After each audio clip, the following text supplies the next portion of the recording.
Breathing in, I send my peace and my love to those who are affected by the wars in South Africa, in Africa, in Ukraine, in Palestine, in Israel, in Russia, in South America. Breathing out, I send my peace and my love.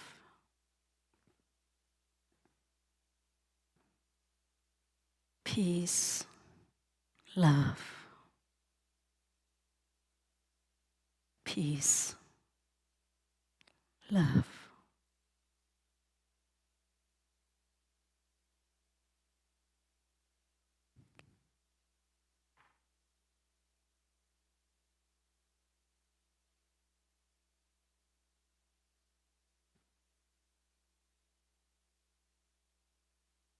Breathing in, I know I am alive, sitting here in this ocean of peace meditation hall.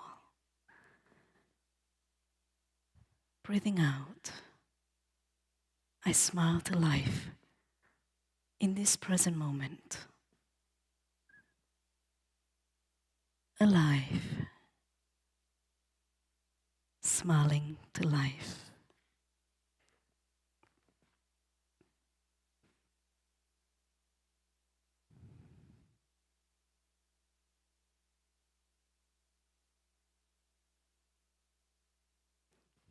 Let us listen to one sound of the bell.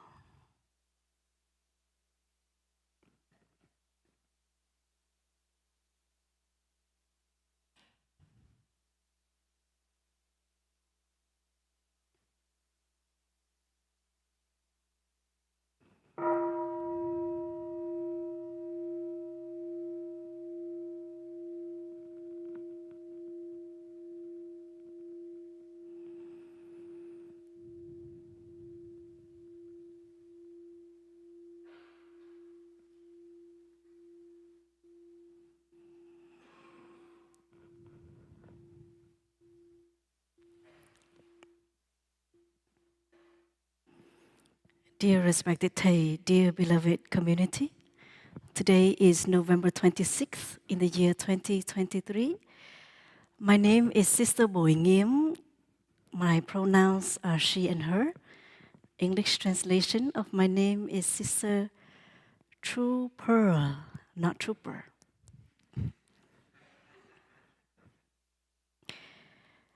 This is my first Dharma talk giving at Deer Park Monastery. Thank you for your support and for your smile. I moved to Deer Park Monastery on October 20th, 2023 from Magnolia Grove Monastery in Mississippi after living there for 12 years. So I'd like to share with you a brief history about me. Very brief, so that I won't make you fall asleep.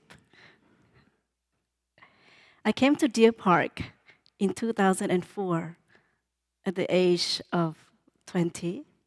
So by now you can guess my age, right?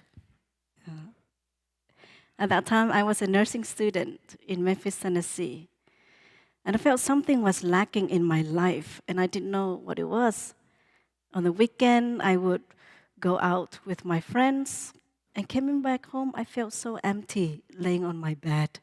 Nothing was fulfilling. And I was not doing well in my nursing school. I was almost failing my A&P class, anatomy and physiology. Anyone here study AP in the past or in the present? It's quite a difficult subject, right? It's like a completely new language. And for someone who was in top 5 of my high school graduating class, it was very difficult to fail a very important course in college. You know, that kind of feeling like, oh, I feel like a failure. And so that also, I think, contribute to the part of me not being happy.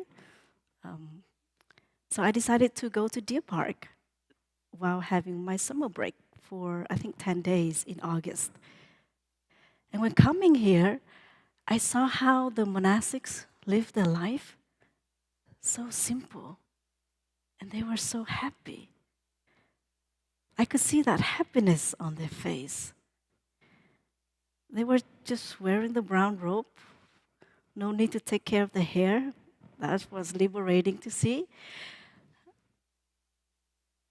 And I saw images that I have never seen in my life that really show me human kindness, altruism, kindness. And it was an image of a younger sister leaving the meditation hall. And when she left the hall, she bent down, took the shoes of the elder sister, and put it right in front of the door so that when the sisters came out, to put her feet into that pair of shoes. Or the image of someone opening the door.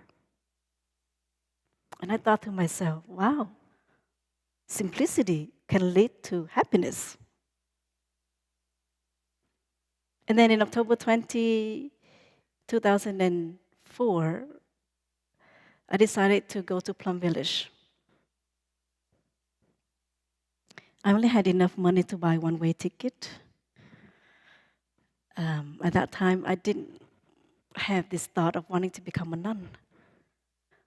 But when I went to Plum Village, my heart was full. I was content. Nothing was missing in my life. And then a month later, I wrote a letter asking to be an aspirant. And so I have been a nun for 18 years. And it's a wonderful path to walk with my monastic siblings. And a decision that I think the best decision I made in my life.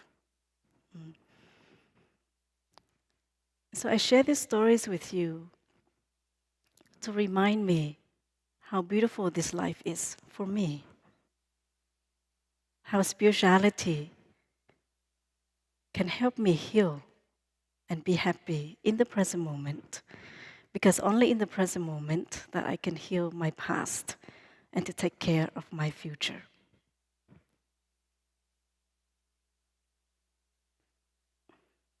When I came to Deer Park in 2004, I was a first year of nursing student.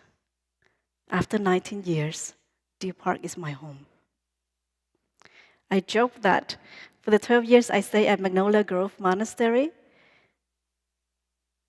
I was in elementary school, middle school, and high school. I graduated high school at Magnolia Grove Monastery. I come to Deer Park to pursue my bachelor degree in engaging mindfulness or engage Buddhism. So it's like a full circle, you know? This is my first year of college at Deer Park Monastery University. So thank you so much for coming here to practice with us on this Sunday. I hope you had a peaceful celebration with your family for Thanksgiving. That can be spiritual family, blood family, chosen family. Or if you celebrated Thanksgiving by yourself, I hope there was much love in your heart for yourself. We celebrated Thanksgiving here down at the Oak Grove, and about 200 friends came. And Prabhupada Jung gave a wonderful Dharma talk.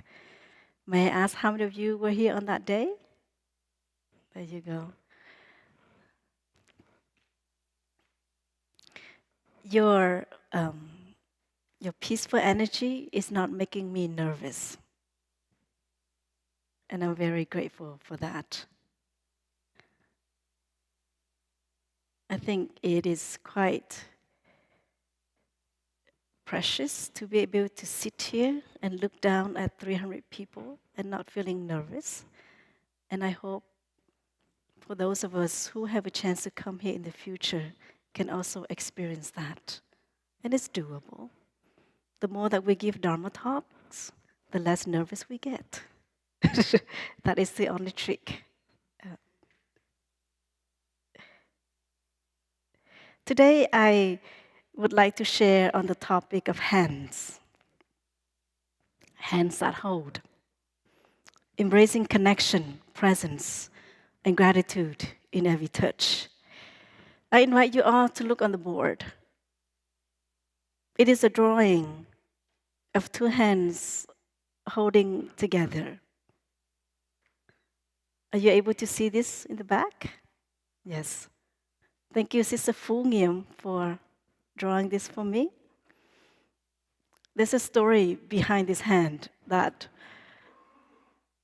perhaps only a few of the sisters know. So this morning, after sitting meditation, we stayed behind to arrange the meditation hall for the Dharma talk. And after I helped, I had the intention to come up here and look at these hands to see if I have any more ideas to share in my Dharma talk. And when I came up here, I saw one of my sisters who takes care of the meditation hall. And she said to me, "Oh, I just erased something on the board." At that time, I did not look at the board yet because I just looked at her. And then I looked at the board and I was like, where are the hands? And I only saw the note, "Please save for Dharma talk." And I thought to myself, no, I didn't think anything at that time yet. And she said to me, "I erased it. Did it belong to you?" I say, "Yes, I asked Sister Bội Nghiêm to draw it for me for my Dharma talk." And she was very calm, so that helped my nervous system. She helped me to stay in the window of tolerance. If you study trauma, you know what I meant. So because of her calmness, of course, I couldn't be angry at her, right? And I say, "Did you know that yesterday Sister Bội Nghiêm was quite busy and she took a long time to draw these hands?" And she said, "Oh, I'm so sorry. I will ask her to draw again." And it wasn't easy for me to ask Sister Bội Nghiêm to draw this drawing yesterday. We were like bargaining. At first, I asked her to draw 3. And then after hearing her about how full the day is for her, I said, "Okay, just one. One is enough." And she had to come here before the brothers had sitting meditation at 7:30 to do the drawing. And so I was like, "Okay, Sister Bội Nghiêm, come back to your breathing. The sister who is responsible for this, she will take care of it." And I don't know if it was easy for you to ask Sister Bội Nghiêm to draw again. Was it easy, Sister Thang Tam? Sorry. I knew it. I could not keep a secret. I knew it. I would say her name out. But it was very kind. I went home and I stopped by Sister Bội Nghiêm room and shared with her what happened. And so she drew it again for me. Thank you, Sister Bội Nghiêm. It was a hand drawing 2 hands, erased by a hand. So it's a perfect topic for a Dharma talk today, right? And this is just a disclaimer for my Dharma talk. Most of us sitting here this morning perhaps have 2 healthy hands. Hands that can help us to hold a cup of water without much difficulties, for us to drive here today, for us to do many things. But there are some of us, because of natural causes, accidents or illnesses, our hands are not healthy, right? We're having difficulty using our hands to do just daily tasks. So it doesn't mean that those of us who sit here who have healthy hands, we are more important or we are superior than those who have hands that are limited to doing tasks or those who don't have hands. Today's Dharma Talk's intention is to help us to come back to our body and appreciate each part of our body deeply with gratitude and with joy. So I use the hands as an example. And perhaps for some of us, if we don't feel comfortable, when I say the word hands, you may say other words in your consciousness as a way to replace it.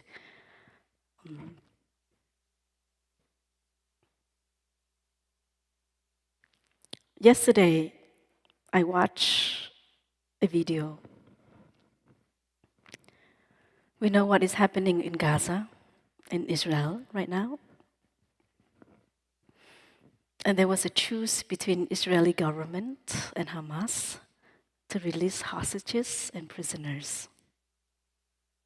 An image of a 6 or 7-year-old boy who was kidnapped on October 7th was released yesterday.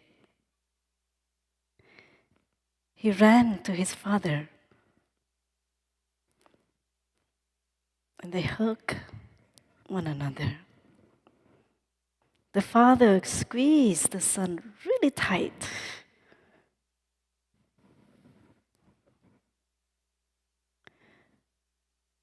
Another image of a Palestine mother and daughter hug one another, also very tight and with tears.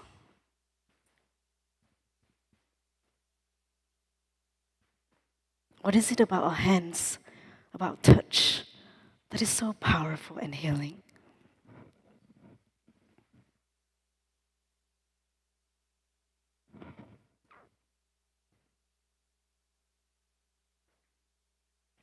When was the last time we hugged someone, we held someone's hand, and we could feel the love flow from our head down to our toes?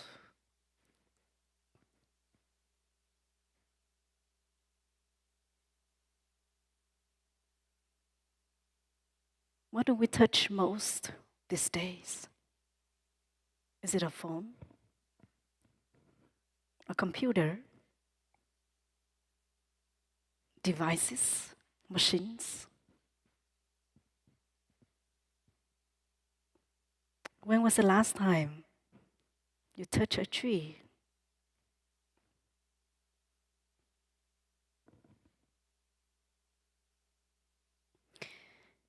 In the Sutra of Full Awareness of Breathing, the Buddha taught us, invite us, encourage us to come back to the body, to be aware of the body before we are aware of our feelings, of our mental formations. So the first exercise, which we just practice, is to be aware of our breathing.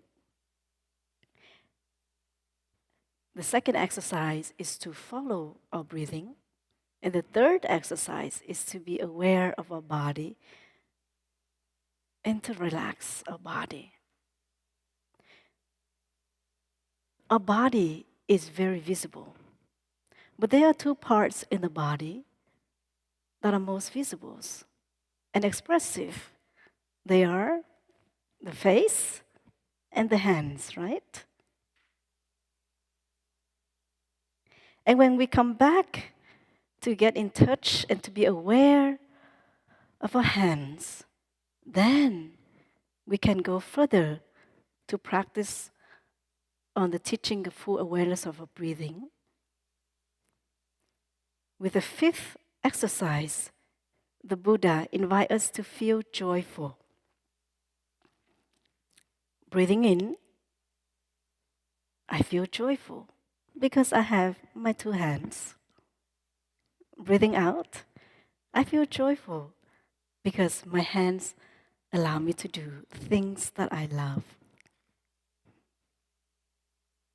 And he didn't stop there. For the sixth exercise, he encouraged to be happy. And we can practice. Breathing in, I feel happy because the tendons, the ligaments, the muscles of my hands are still functioning. Breathing out, I feel happy because with my hands, I can drive, I can cook, I can brush my hair, except for the monastics. We don't need to brush our hair. And then with the 16th exercise, he encouraged us to practice letting go.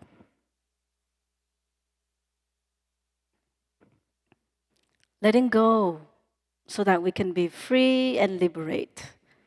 So these hands, they have the capacity to let go quite well. Right? If not, how can we continue to hold on to things or to receive and to give? So for those of you who don't yet know the sutra on the full awareness of breathing, you may read the book Transforming and Healing. Yes. And I find it, quite nice to practice this sutra and just to focus on the hands. We can be happy, we can be joyful, and at the end, we can practice letting go with our two hands.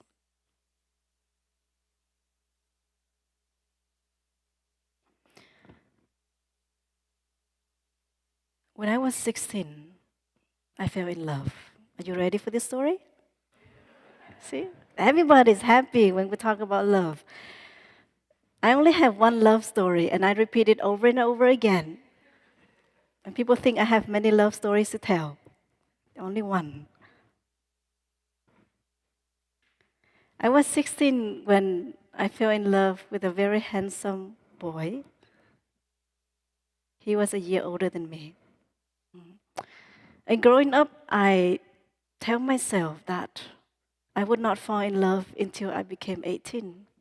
Because to me, that is a legal age to fall in love. Yeah, but who can predict the future, right?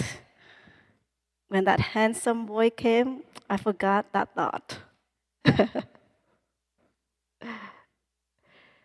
It was quite an experience. May I ask how many of you fell in love when you were 16?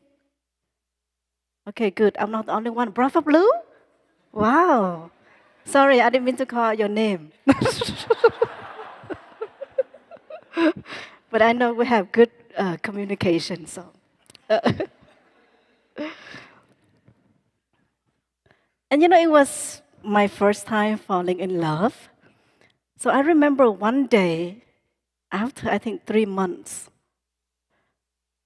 I was in my computer class, and he already finished his class, and he came in.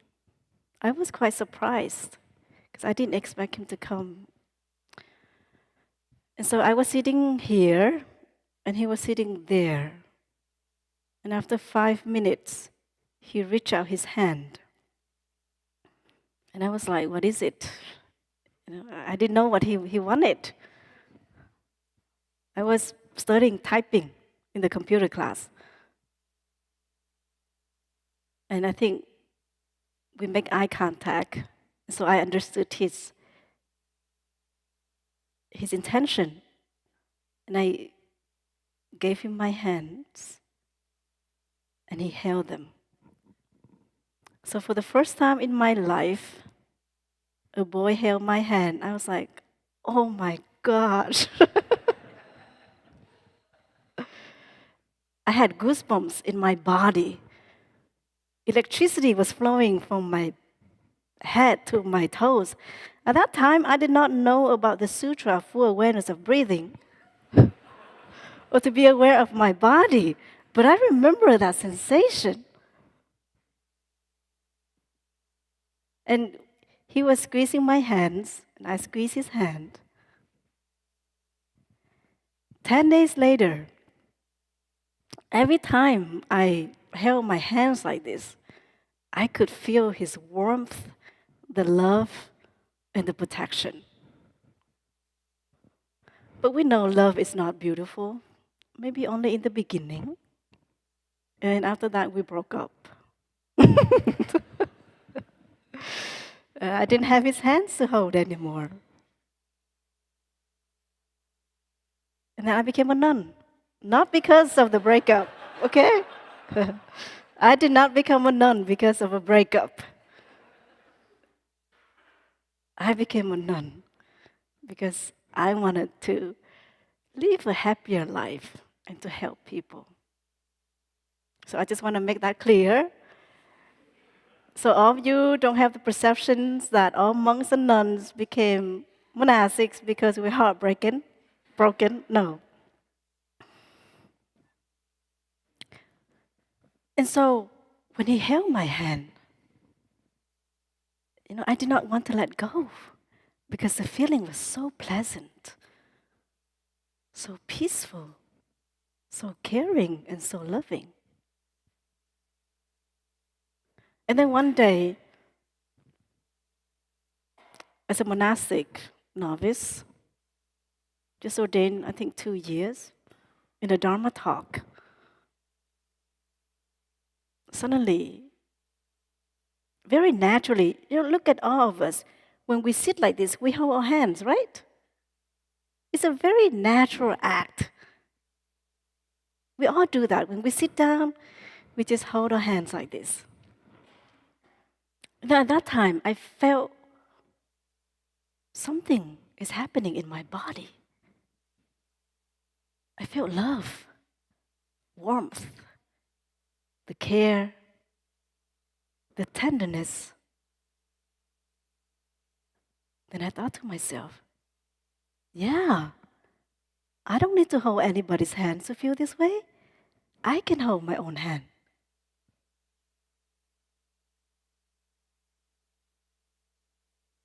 That was my first experience, really, of self-love and self-care. Why do I need to hold someone else's hands to feel love, care, and protected when I have my 2 hands with me every day?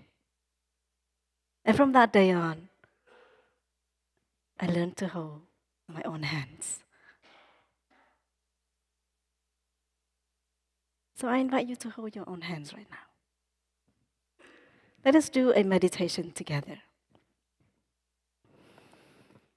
Let us close our eyes.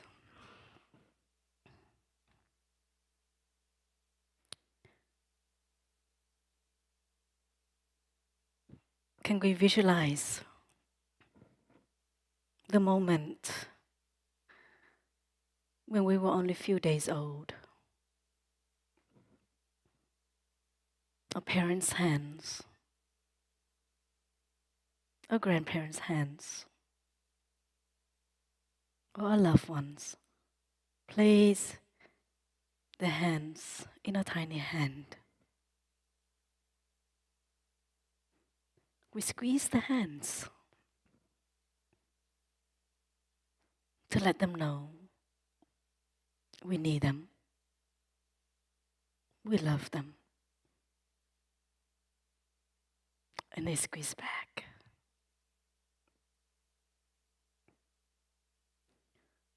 Remember the day when our loved ones walked us to school for the first time. We held their hands tight.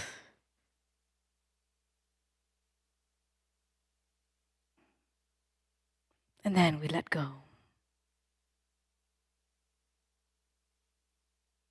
Do we remember the day when we learned how to write, how to draw?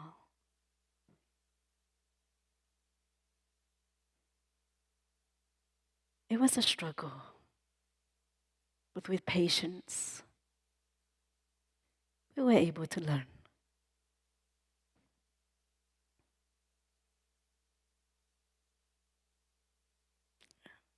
Remember the day when we held the hands of the person we had a crush, fall in love.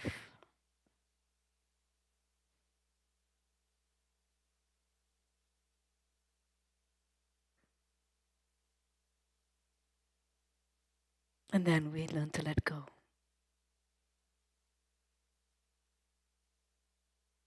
And today, we learn how to hold our own hands.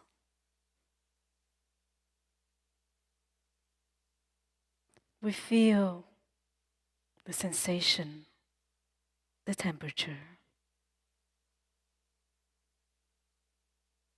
We see the kind acts these two hands have given to countless people. And at the same time, we acknowledge the hurt, the pain we cause to those we love, to those we don't know, with our two hands.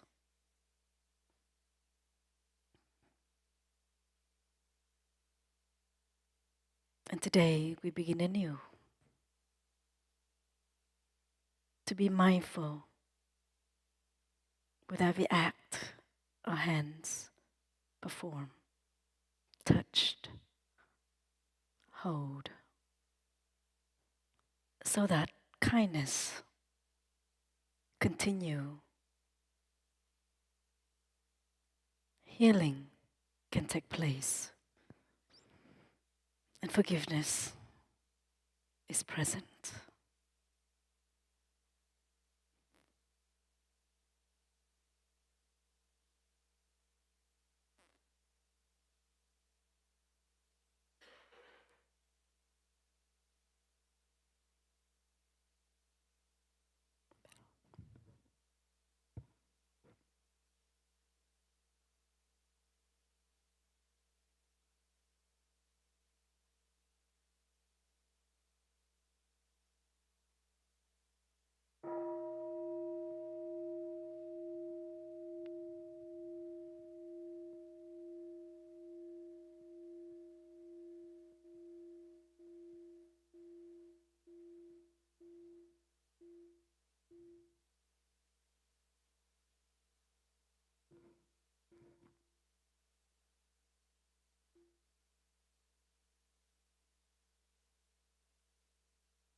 As I shared in the beginning, our face and our hands are the two expressive parts of our body. And perhaps a relationship with our face is quite complicated and difficult. We don't like how our eyes are, the freckles, the wrinkles, the acne on our face. We don't like our nose, our lips, our cheeks. The relationship with our face is quite judgmental. And there are times we want to hide it. Or we put extra makeup, foundation, mascara to hide what is underneath.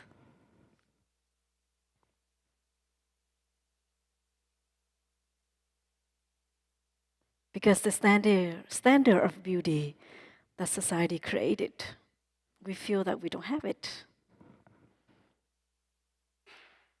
That's why filters, Photoshop, images that we see, they're so-called perfect. And then when we look at ourselves in the mirror, we don't look perfect. So we want to do something more. But with our hands, a relationship is perhaps less judgmental. When we look at our hands, please bring your hands out.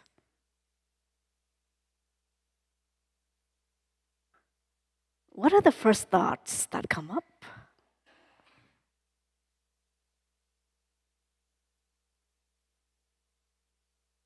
Do we right away say, "You're not beautiful"?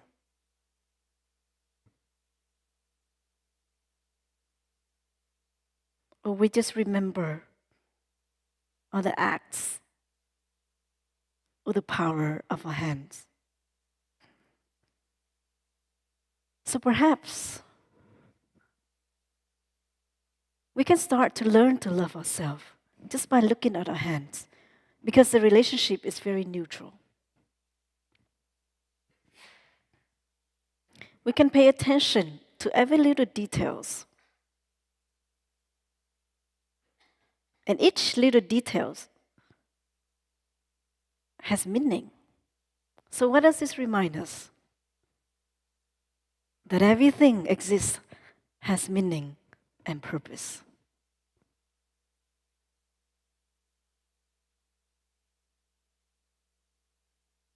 So who are we to say we are worthless? We don't have meaning. Who are we to say, to think other people are worthless and meaningless? Did you know that the thumb is the most important finger of our 5 fingers? Thumb is a thumb, not a finger. That's what I learned. But it's a finger. Anyway, it has 40% capabilities for our daily use. So when I learned this just this week, there were times when I was having breakfast by myself.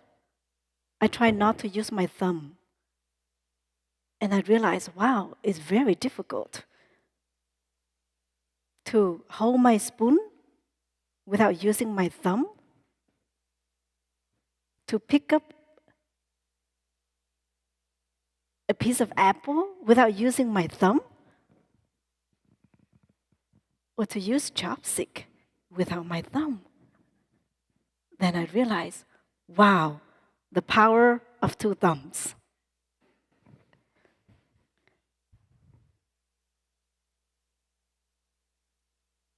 This thumb has meaning.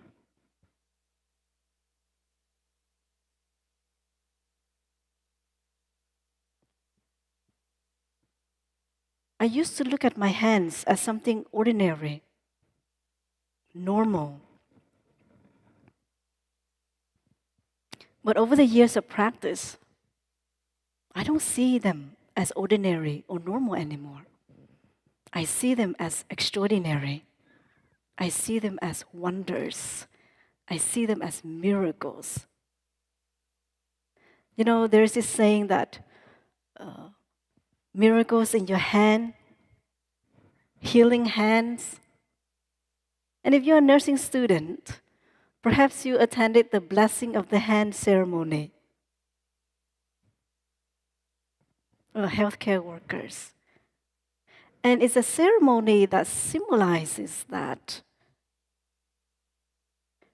compassion in every touch. They started to do this ceremony in the 1800s. So with every touch with our hands, we can give rise to compassion.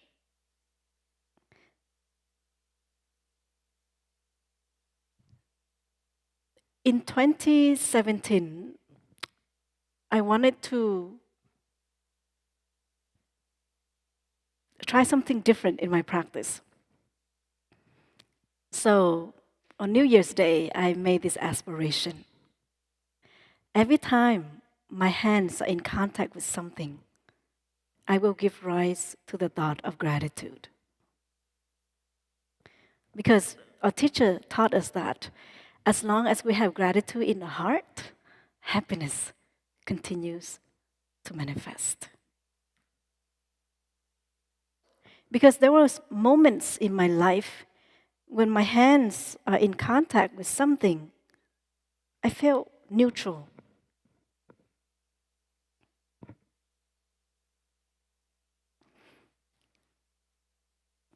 And the neutral feeling is something that, as a practitioner, we learn to transform.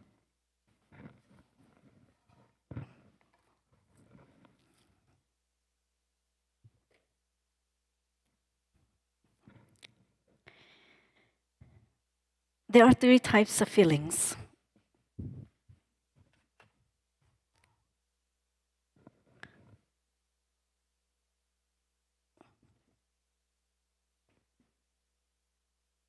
The first one is pleasant. Second feeling is unpleasant. Third feeling is neutral.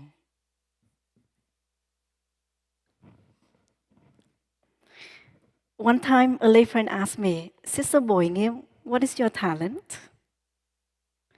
And I share that my talent is to transform neutral feeling into pleasant feeling. And this is a practice of a meditator, of a practitioner.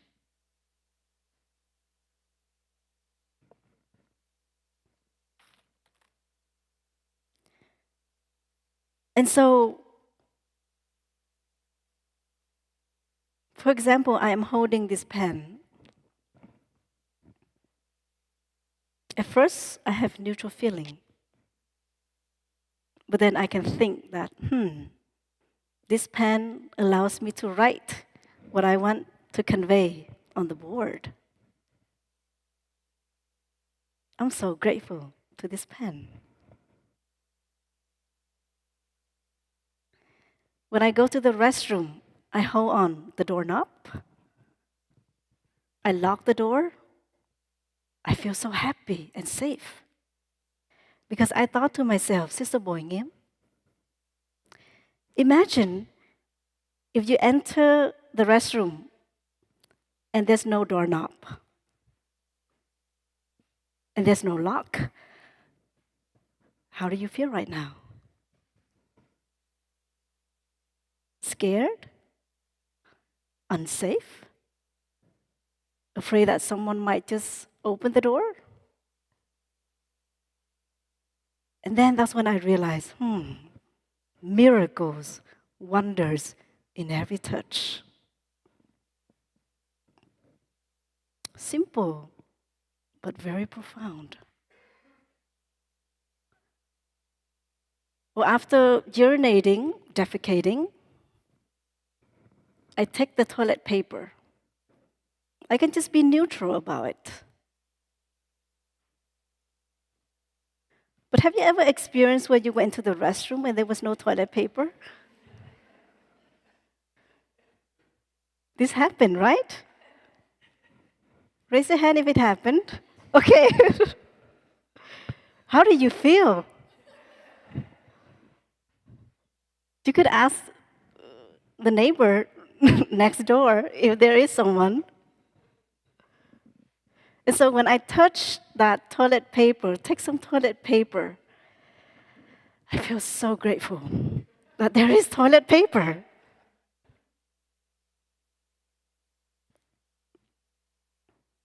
And then when I hold someone's hand, I would visualize the life story. Like here, we have some sisters who are in their 60s or 70s. When I held their hand, I would think about the love that they provide to their family, or their own experience of going through the war, caring for their children while their husbands are in the re-education camp. alone at night, with their hands protecting their own children. When I would squeeze their hands, as an expression of gratitude, and also to remind me to come back to the present moment and to enjoy the birds, the blue sky, and the trees.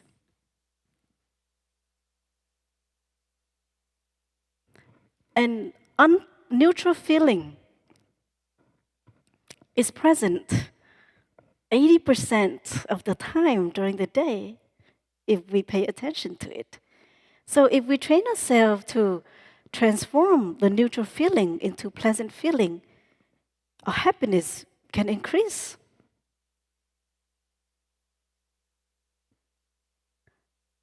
So next time when you are in a meeting or in a class, prepare to take an exam, hold your hands. Come back to your breathing. Transform unpleasant feeling to pleasant feeling. Transform that fear, the anxiety, into calmness. Regulate our nervous system by listening to the sound, by coming back to the body and say that, I am here for you.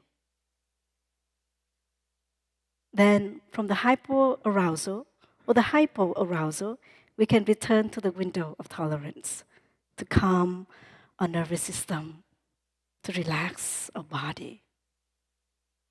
And this here, it could take less than 5 seconds to do.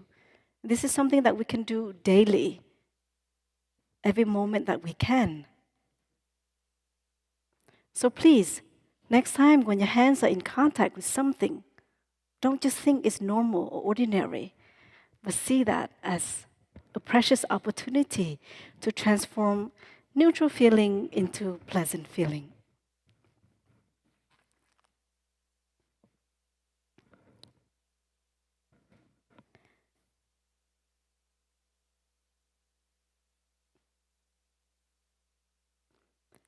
When I was in Montreal, Canada last year, we were walking on the street, and I saw an image that touched my heart deeply.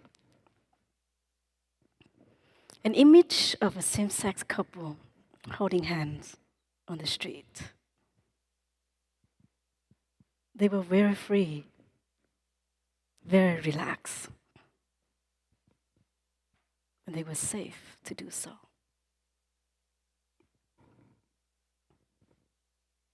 And then last week, during walking meditation here at Deer Park, I also saw a same-sex couple holding hands during walking meditation, and I couldn't stop smiling. I'm just so happy that we are able to create, foster a community that is safe for everyone to show a little bit of physical affection to those that they love. Because one time, I asked a friend in the LGBTQIA plus community, I say that now that you have came out with your family, that difficult part is done. What is the next difficult part? And she say, to find a partner and to hold hands in public without fear.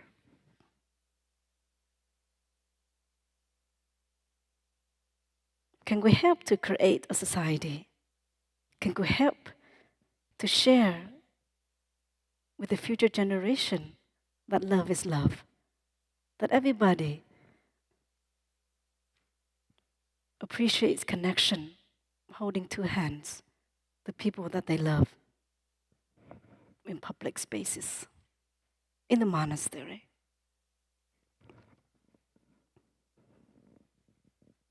And just last month, on my way back to the monastery after a day trip,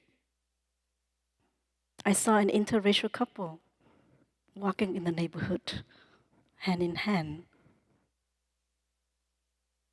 a white man, an African American black woman holding hands. Seeing that image, my happiness increased greatly. I don't know anything about them, but perhaps I could imagine the difficulties that they had to go through being an interracial couple. And yet, they are still together, holding hands, enjoying the present moment, taking a walk in the neighborhood.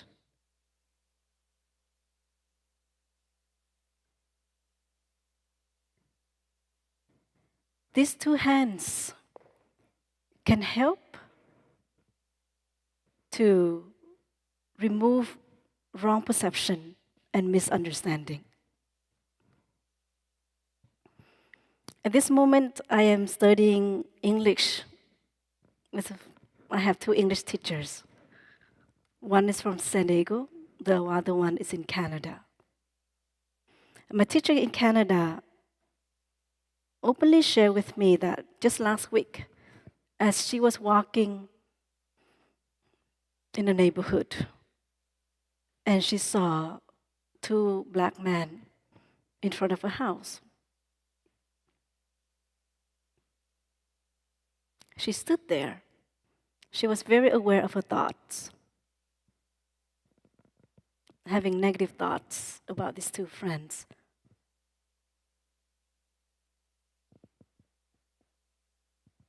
Perhaps you already know what she was thinking, right? That perhaps they will steal something, that they will do something harmful to this house. And she is someone who is very aware, progressive, liberal. You can call that, you can say that. Yet standing there, she's aware of her thoughts, aware of her feelings, aware of her judgment. But she did not walk away, she stood there.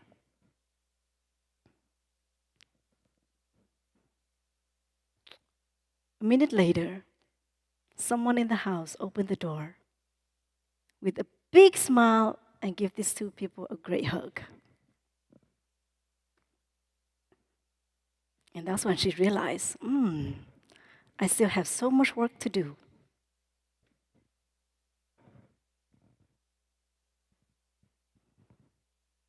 So there are times we need to stop, wait, and see.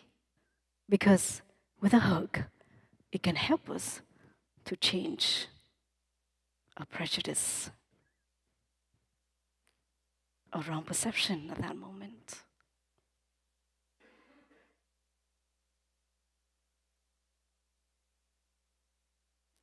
This is the power of touch, the power of hands. With a hug, it can help us to have better understanding and see reality differently. If we walk away, we carry that thought, that perception with us for perhaps a long time and create more harm than we thought. Let us listen to one sound of the bell.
when children come to the monastery,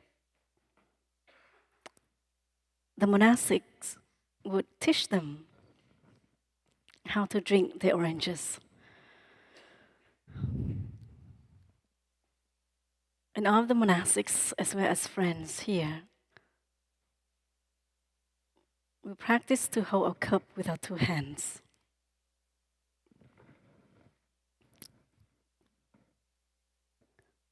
Why? Why do we need to hold a cup with our two hands?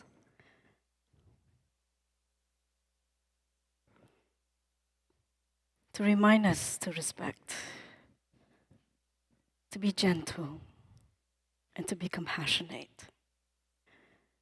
So when children come here, we also teach them that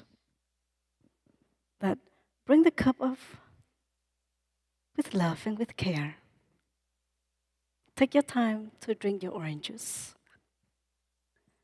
And then when you put it down, try to put it down gently so that you don't create noise. And if you create noise, you can lift the cup up and put it down again. Whenever I go home, I would also encourage my nieces and nephews, my nibblings, to do this.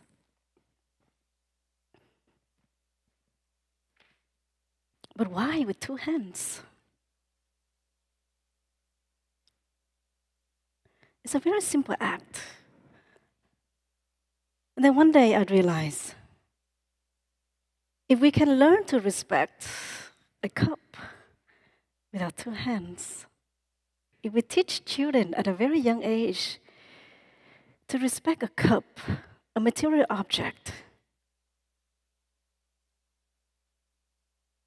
then they can learn to respect another person with their two hands. Because we know these hands are very powerful. Studies have shown that with our hands, we can recognize emotion just with our hands. There have been studies where participants would touch a hand of someone without seeing that person, just through a barrier, touch the hand, then they can guess the emotion. And the emotion that they guess is very accurate.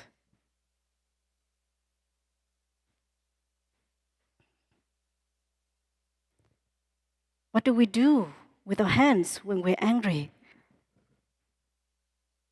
What are our hands like when they're caring? What is it like when they are sad?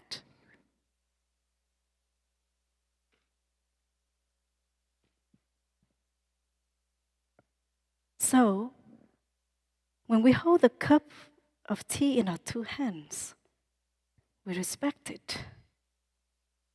Because it's a gift from nature. And also to remind us to care and respect other people by not misusing our two hands.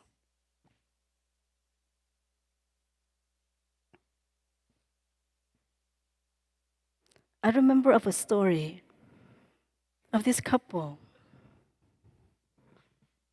In one Dharma sharing, the wife was holding something in her heart, and I didn't know what. And her husband was in the same group. So one of my sisters said that, Sister Bội Nghiêm, I think that we should have a private session with this friend because I felt there's something in her heart. And we arranged, she agreed. And she shared that before coming to the retreat, her husband hit her, physically abused her to the point where that she thought she would die. How could she share her feelings when her husband is in the room.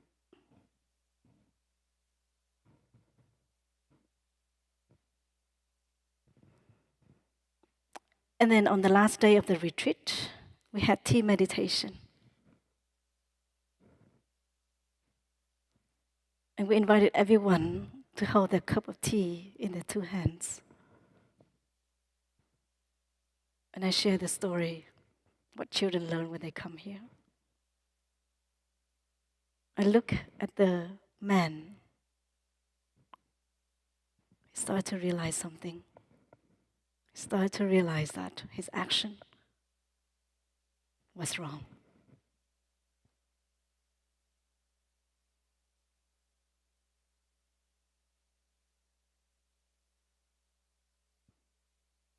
So please practice. Practice to train ourselves.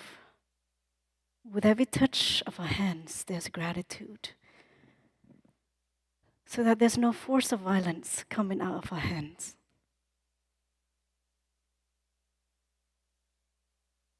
So that we can transform that act, that habit.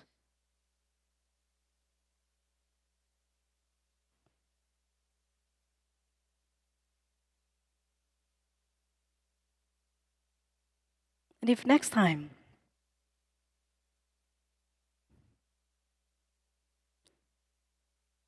we come back to a place that we haven't been for a long time, we can touch the tree, the wall, the house. And I remember this image vividly when Thay went back to Vietnam. When he first walked into the gate of the Hill Temple, he placed his hand on the gate. After 39 years, that powerful touch. He waited for 39 years.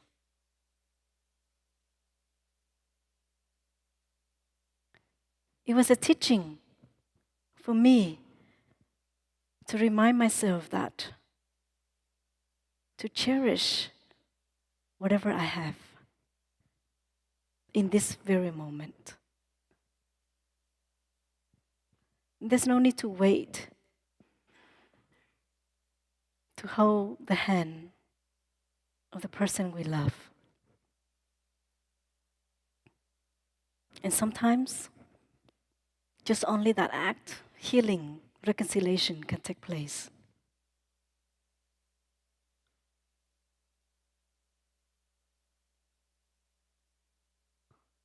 Our hands can tell us about our health, the color of our nails. If we go to acupuncturist, in the palm of a hand contains the whole body. There are certain parts that are for the eyes, the lungs, the heart, the pancreas, right? So massage them with care and with love. And for some people, they have the ability to predict the future. Just by looking at someone's hand, a psychic.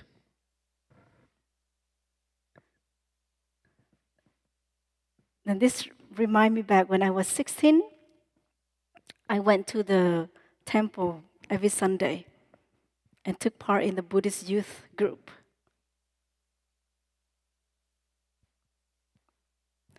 One day, while in the car, one of the Buddhist leaders looked at my hand and he said, "You will be a nun one day." At that time, I was in love. I thought, no, I'm not going to be a nun. That's not for me. I'm in love right now. Can you see? I brushed it off. I thought that, yeah, it's psychic. I don't believe in psychic. And now, look at me. Now, I'm not encouraging you to go see psychic or do palm reading.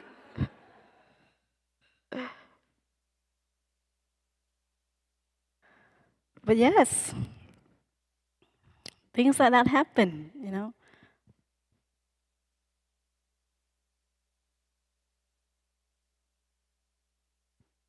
So next time when we look at our hands, we don't just see these are our hands only, but we see that these are our parents' hands, our ancestors' hands, our family's hands, so that we can use them with responsibility and with compassion.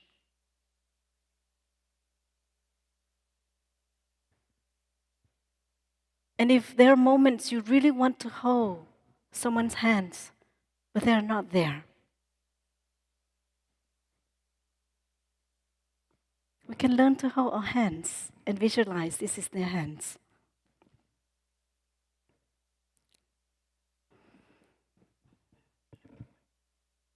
On my ordination day, my parents were in Memphis, Tennessee, and I was in France. I was very nervous, and I wanted them to be there, but they couldn't.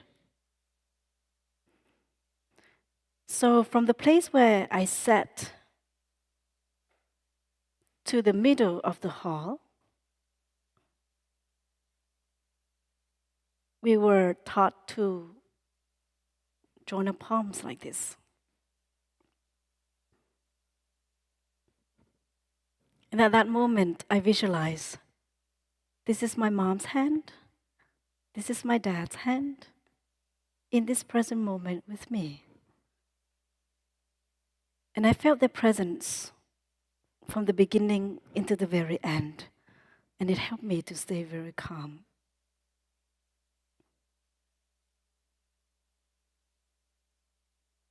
My mom is no longer alive, but I still hold her hands when I do walking meditation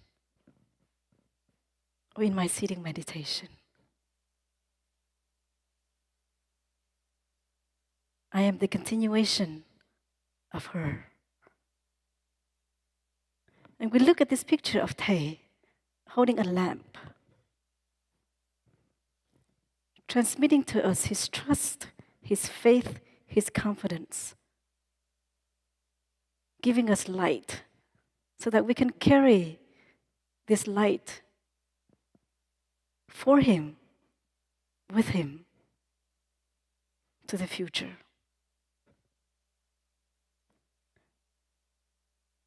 Every act that we do contains meaning. Everything that exists has meaning. Our existence has meaning. If it's too difficult to change the world, then we can say, okay, my purpose in this present moment right now is to smile and to be aware that I still have hands to brush my teeth. That's all we have to do. That's my purpose right now for the next 5 seconds.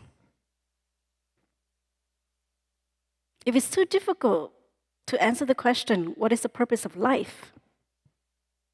What is the purpose of my existence? And just say, my purpose of my existence is to kiss the earth with every step I take. Or to look at myself in the mirror and say, I love you. That's my purpose.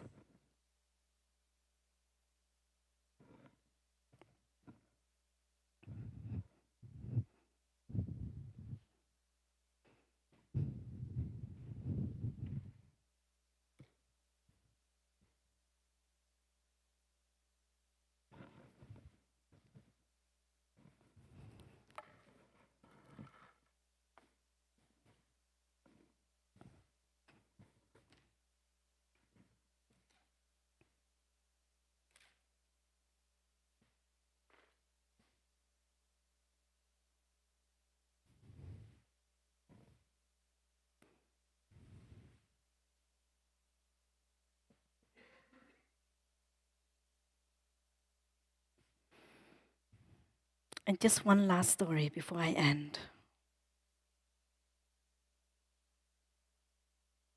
was at home in July. I have a twin brother.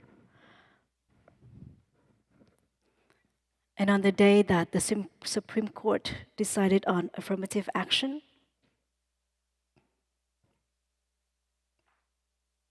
we had a small conversation on a big topic. I was washing the dishes and I asked him, "Brother, what do you think about the Supreme Court decision today?" And I knew that both of us would have different political viewpoints.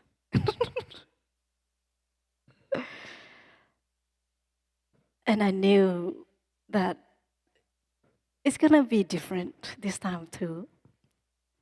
So he shared with me his thoughts.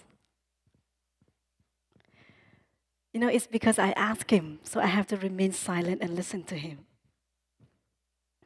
At that time, I was washing the dishes. So because I have been practicing about hands touching, hands holding, be gentle with my hands, I make sure that the water was not running very hard, and that when I wash the dishes, I try not to make so much noise. And when I brought the bowl from this sink to the other sink, I would put it down gently. Because in me, my heart was boiling. I disagree everything he said. But outside, with my hands, I make sure I am calm. In the past, I was not able to do that. I would put down the dishes very loud to let him know I disagree with you and I'm angry at you. But this time, I make good use of my hands. So, dear friends, next time, if you, your family, your friends, your loved ones know that an argument is coming or a disagreement is coming, and if you're doing something, chopping vegetable, make sure that it's slow. Mindful, not like that helps to calm down our nervous system, help us to stay in the window of tolerance. Then we can come back to our breathing, hold our hands, be aware of each movement that we make so that there is still harmony in the relationship. Thank you for practicing to hold your hands today. Thank you for listening. Let us listen to 3 sounds of the bell.